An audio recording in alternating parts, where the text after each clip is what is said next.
This is Math 1710, Section 7.3 on geometric sequences and series.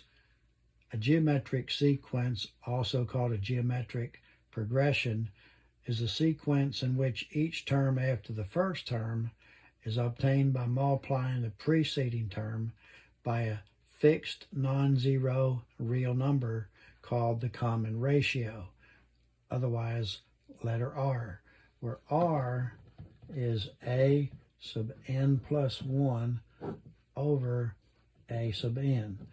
So the preceding term, the following term. Again, we like to talk about the nth term in the geometric sequence, just like we did in the arithmetic sequence. So a sub n equals a sub 1 times r to the n minus 1. This is how you find the nth term. So for the first example under part B here, we have 1, 2, 4, 8, and 16. We are to find the 20th term. So the 20th term would be the first term, which is 1, a sub 1, times the common ratio, r, is 2, because you multiply 2 times the preceding term to get each term. So 2 times n, which is 20, minus 1. So we can ignore this 1.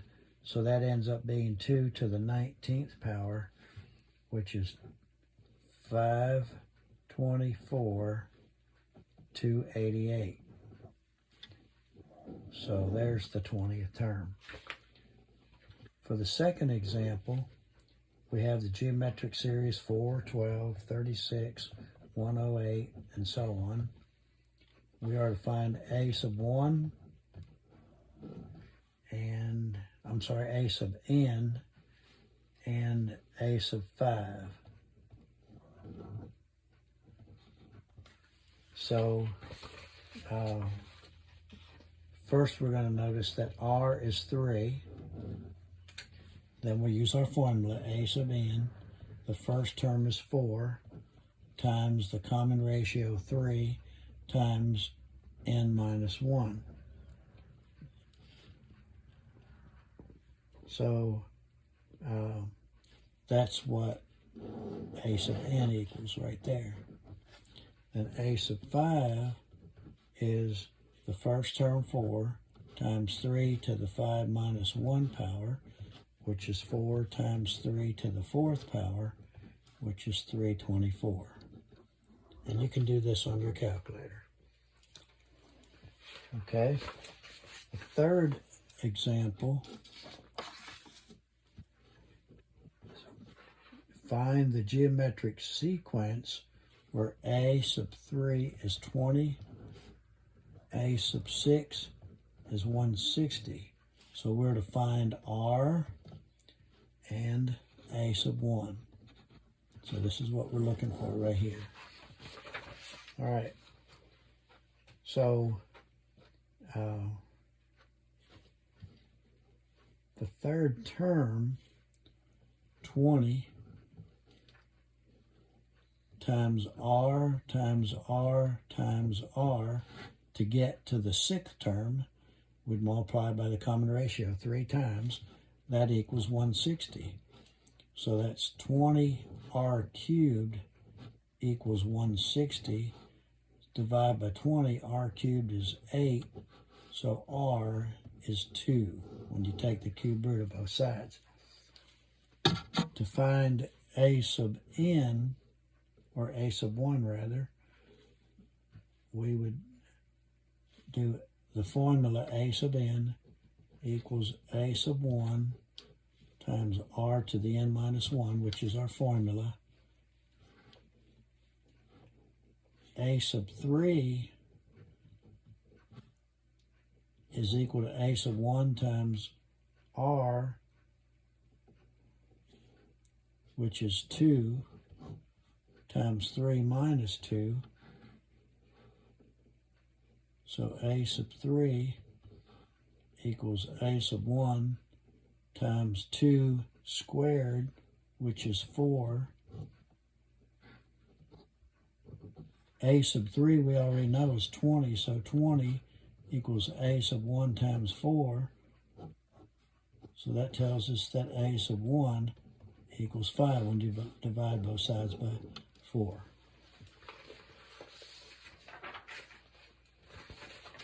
All right, we will now look at part C, which talks about a geometric series, which is the sum of the terms of a geometric sequence, just like an arithmetic series was the sum of the arithmetic sequence terms.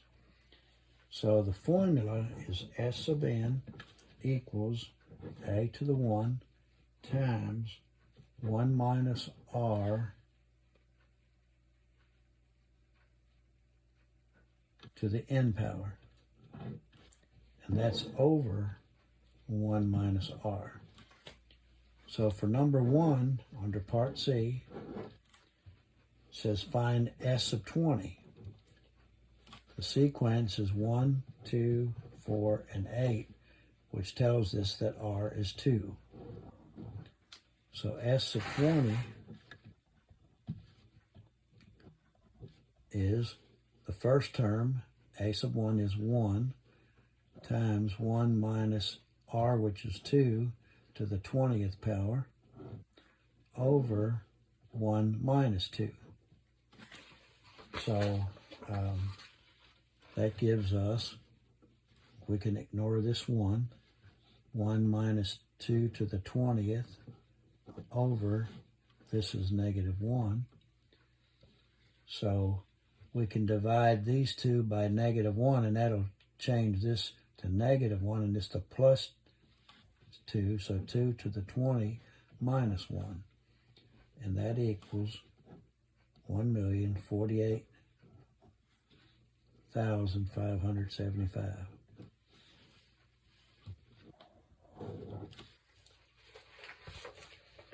Okay.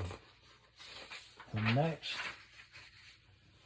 example, number 2, says to evaluate the summation from I equals 1 to 6 of 2 times 3 to the I.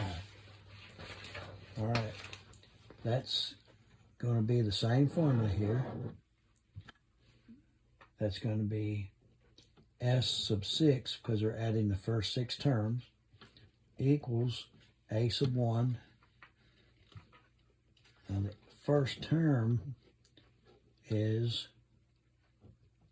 2 times 3 to the 1. So that a sub 1 equals 6. So here we put a 6 times 1 minus r, which is this number here, 3,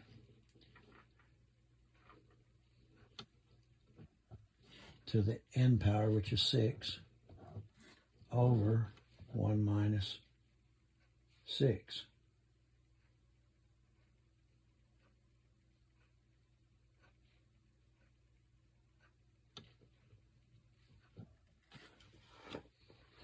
I'm sorry, 1 minus r is 1 minus 3, not 6. Okay, so that's going to be 6 times 1 minus 3 to the 6. This right here is negative 2. So if we take negative 2 and a negative 6, well, we'll do that in the next step. Be negative 3 times 1 minus 3 to the 6. And if we'll put that in the calculator, we'll get 2,084. All right. The next example, number 4, is to evaluate the summation from I equals 1 to, and I'm sorry, this is the wrong one I'm looking at here. We need to first talk about part D, the sum of the terms of an infinite geometric sequence. That means the sequence goes on indefinitely. It never ends.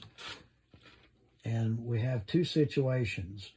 If R, the absolute value of R is less than 1, we use this formula, S sub n equals A sub 1 over 1 minus R.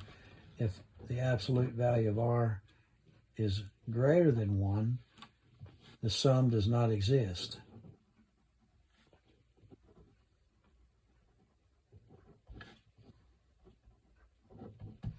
Okay, so we're going to first, under number 3 here, we're going to evaluate the summation from 1, I equals 1 to infinity.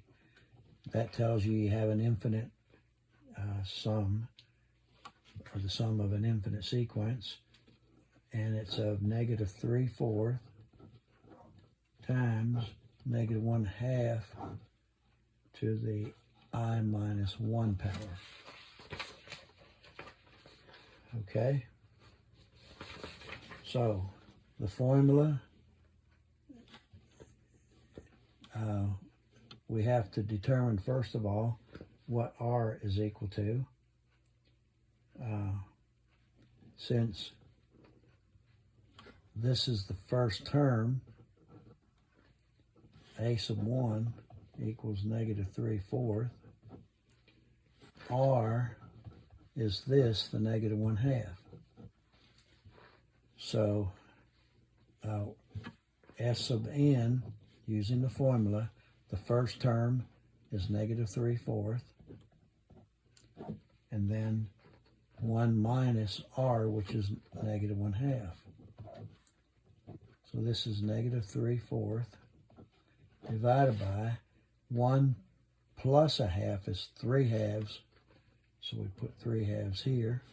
That's the same as negative 3/4 divided by 3/2, which is the same as negative 3/4 times, you change the divide to times and flip it to 2/3. So that's going to turn out to be negative 1/2.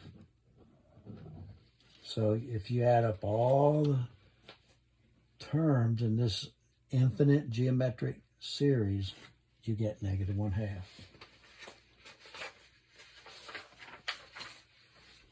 All right, for example number 4,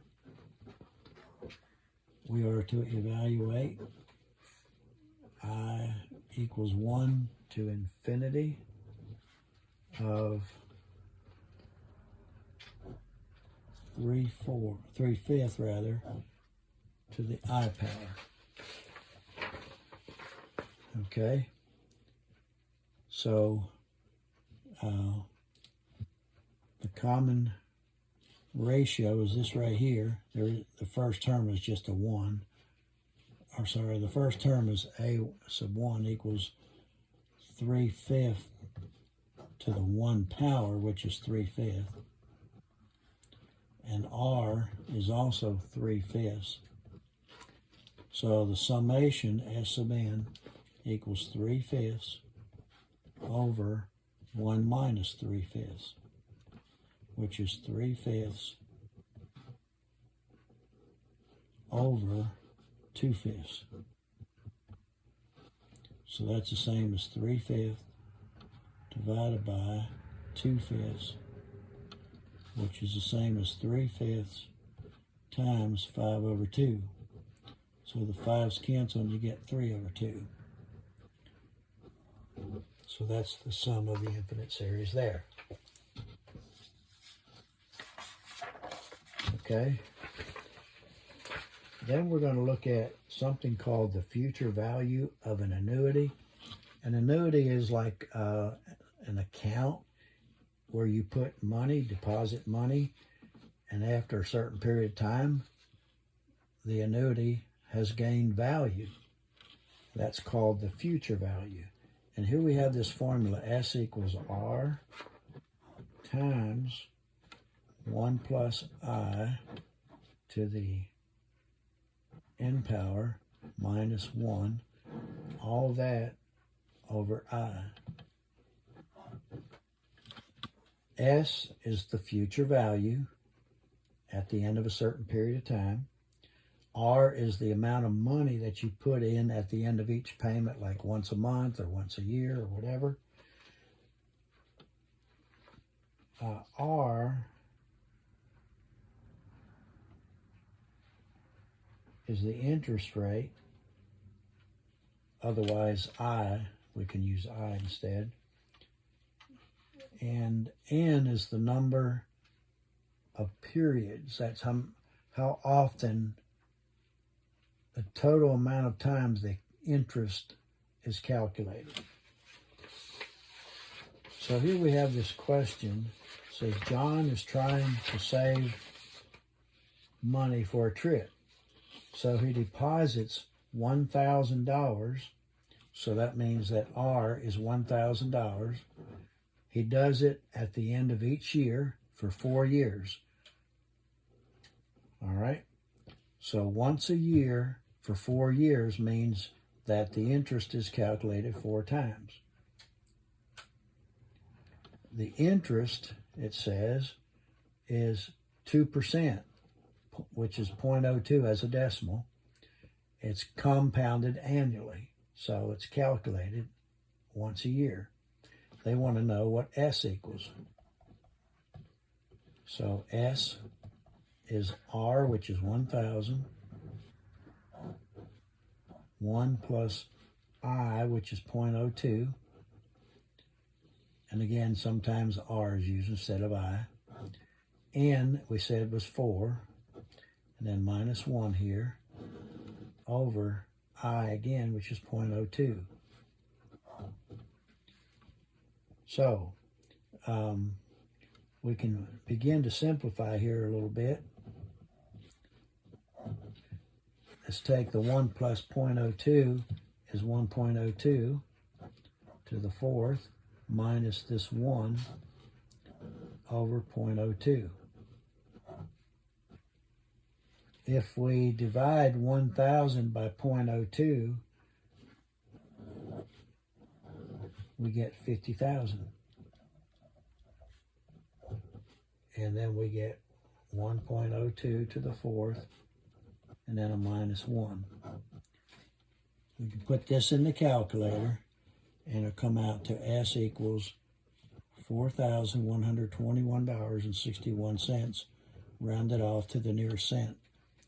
So if he puts in $1,000 every year for 4 years, at the end of those 4 years, he'll have this amount of money to put toward his trip.